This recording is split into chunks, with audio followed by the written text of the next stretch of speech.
বাগেরহাটের মোরেলগঞ্জের শ্রীধাম লক্ষ্মীখালী গোপাল চাঁদ সাধু ঠাকুরের ধামে শুরু হয়েছে ৩ দিনের মতুয়া মেলা ও বারুণী স্নান উৎসব। ভক্তদের নিশান ডাঙ্গা ঢোলের বাদ্যে মুখর হয়ে ওঠে ১০৩তম এই আয়োজন। মতুয়া সম্প্রদায়ের হাজার হাজার ভক্ত এই মেলায় অংশগ্রহণ করেছেন। এনামুল হকের তথ্য ছবিতে প্রতিবেদন।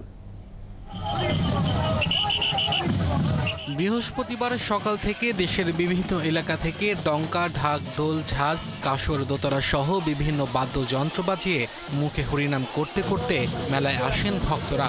সবার গন্তব্য মোরেলগঞ্জ উপজেলার জিউধরা ইউনিয়নের লক্ষ্মীখালী গোপাল চাঁদ ঠাকুরের মন্দির চত্বরে।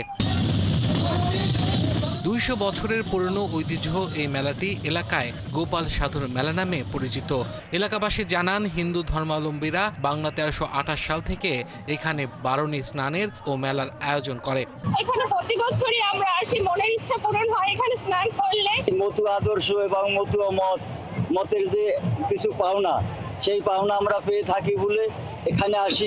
ঈশ্বরের কাছে প্রার্থনা করি সবাই যেন ভালো থাকে, আমাদের এই দেশের অবস্থা যেন খুব তাড়াতাড়ি ভালো হয়। মেলায় নানা পোস্টার নিয়ে বসেছেন দোকানিরা।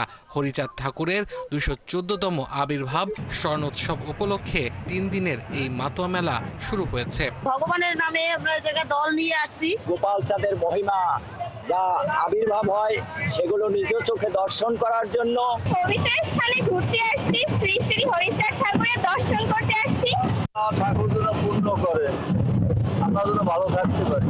আয়োজকরা জানান, প্রতি বছর পুণ্যার্জন করতে এখানে লাখো মানুষ জড়ো হন। ১০৩তম বারুণী উৎসবে ৫ থেকে ৭ লক্ষ লোকের আয়োজন হয়, যেটা এই কামনা সাগরে পুণ্য স্নান হয়। এই মেলা শান্তিপূর্ণভাবে শেষ করতে নেওয়া হয়েছে কঠোর নিরাপত্তা ব্যবস্থা। মাননীয় পুলিশ সুপার মহোদয়ের নির্দেশনায় আমরা জেলা পুলিশ এখানে ডিউটি করছি। ডিউটি এখানে শান্তিপূর্ণভাবে ডিউটি হচ্ছে, কোনো অপ্রীতিকর ঘটনা ঘটে নাই। আইন শৃঙ্খলা পরিস্থিতি খুব স্বাভাবিক। মেলা চলবে আগামী শনিবার পর্যন্ত।